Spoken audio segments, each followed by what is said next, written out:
율리아나와 성 프란치스코 책 읽기. 성 보나벤투라 전기문학 선집, 성 프란치스코 대전기, 기적모음 소전기, 바뇨레조의 성 보나벤투라 지음, 한규희 옮김, 도서출판 자금. 프란치스코가 세상을 떠난 뒤 일어난 몇 가지 기적들. 프란치스코가 세상을 떠난 뒤 그에 의해 일어난 몇 가지 기적들이 시작된다. 9장. 성인의 추기를 경축하지 않고 그분을 경시하던 사람들. 1. 푸아티에 근처의 르시몽이라는 마을에 복된 프란치스코에 대한 신심이 깊은 레지날도라는 이름의 사제가 본당 신자들에게 이 성인의 축일은 성대하게 경축해야 한다고 알렸다. 그러나 신자들 가운데 성인의 능력을 알지 못하던 한 사람은 자신의 본당 신부의 권고에 주의를 기울이지 않았다. 그 사람이 밖으로 나가 들에서 뗄나무를 패기 위해 일할 준비를 하고 있을 때 자신에게 오늘은 축일이다. 너는 일할 수 없다. 라고 말하는 소리를 3번 들었다. 하지만 이 경솔한 종은 사제의 권고와 하늘에서 들려온 목소리에도 멈추지 않았다. 그러자 하느님의 권능은 당신 성인의 영광을 위해 지체 없이 기적을 일으키고 벌하셨다. 실제로 그가 일을 시작하려고 한 손에 쇠스랑, 다른 한 손에 도끼를 들어 올리자마자 하느님의 힘이 작용하여 2손 모두 움켜잡은 연장에 완전히 달라붙어 굳어버린 손가락들을 뗄 수 없을 정도였다. 그 사람은 몹시 놀라 어찌할 바를 모른 채 성당으로 달려갔고 이 놀라운 일을 보러 사방에서 많은 사람이 모여들었다.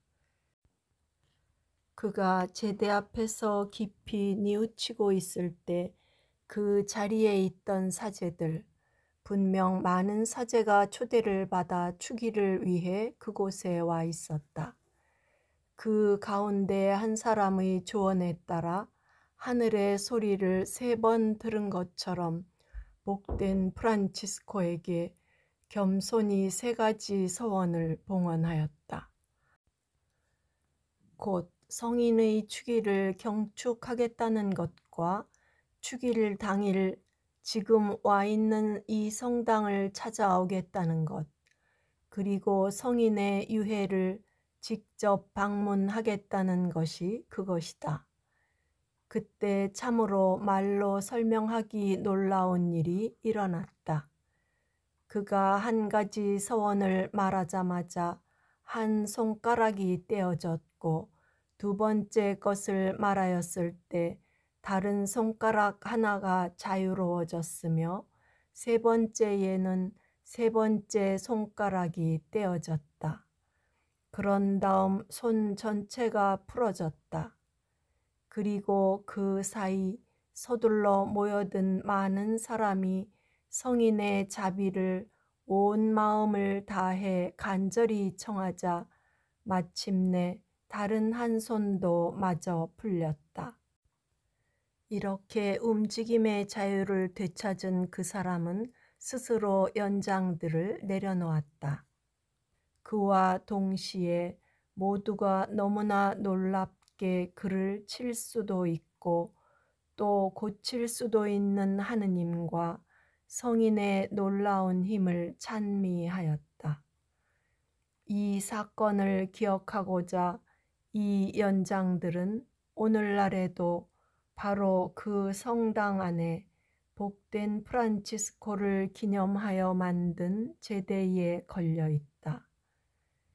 이곳 또는 이곳에 인접한 장소에서 일어난 수많은 다른 기적은 하늘에서 성인이 누리고 있는 지극히 높은 영광을 증거하고 땅에서 그의 축일을 정성껏 지내야 한다는 것을 보여주고 있다. 2.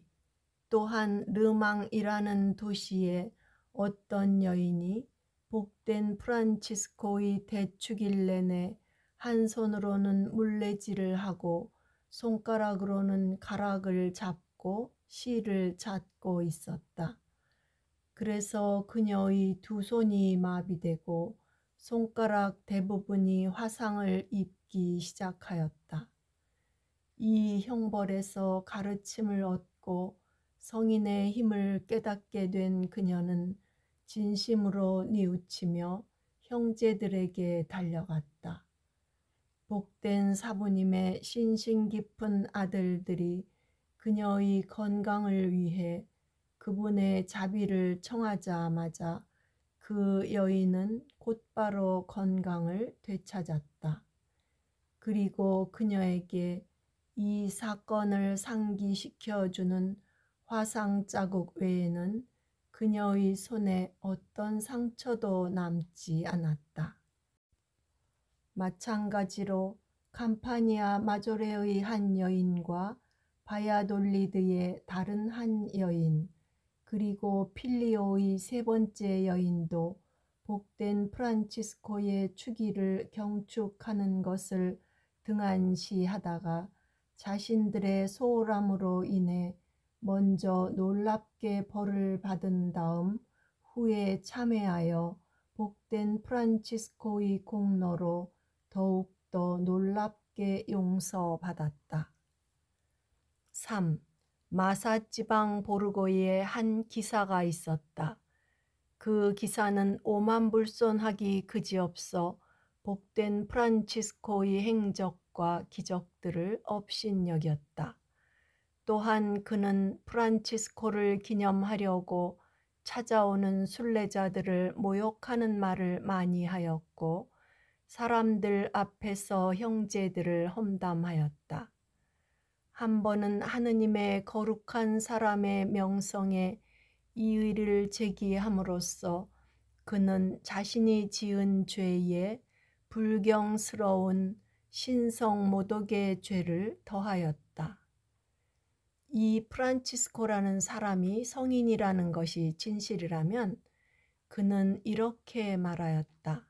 나는 오늘 내 몸에 칼을 맞아 죽을 수도 있어. 그러나 그가 성인이 아니라면 나는 상처 하나 없이 무사할 것이요. 하느님의 진노는 그가 받아 마땅한 벌을 내리는 것을 주저하지 않았다. 이미 그의 기도가 죄가 되었기 때문이다. 얼마 뒤 이 신성모독자가 자신의 친조카를 모욕하여 그 조카가 칼을 뽑아 숙부의 배를 찔러 피를 흘리는 일이 일어났다. 바로 그날 지옥의 노예요 어둠의 자녀였던 그 불경한 사람이 죽었다. 이는 모든 사람이 프란치스코의 신비로운 행적을 불경스러운 말로 모독하는 법이 아니라 공경하는 마음으로 그의 행적을 기리고 찬양하는 법을 배우게 하려는 것 때문이었다. 4. 알렉산데르라는 이름의 한 재판관은 자신의 독이 든 혀를 놀려 가능한 한 많은 사람이 복된 프란치스코를 공경하는 것을 그만두게 하려고 애썼다.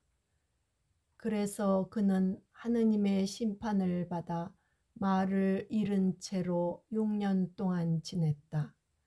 죄를 지은 바로 그 신체 부위로 벌을 받게 되었음을 깨달은 그는 깊이 뉘우치며 성인의 기적들을 폄하했던 것을 후회하였다. 그러자 자비로운 성인의 분노도 가라앉았다. 뿐만 아니라 복된 사부님은 자신에게 겸손하게 간청한 은총을 그 참회한 사람에게 베풀어 말하는 능력을 되돌려 주었다. 그 뒤 이 형벌로 인해 신심 깊고 올바른 사람이 된 그 재판관은 예전에 불경스러운 말을 하는 데 썼던 자신의 혀를 성인을 찬미하는 데 봉헌하였다. 구독과 좋아요는 힘이 됩니다.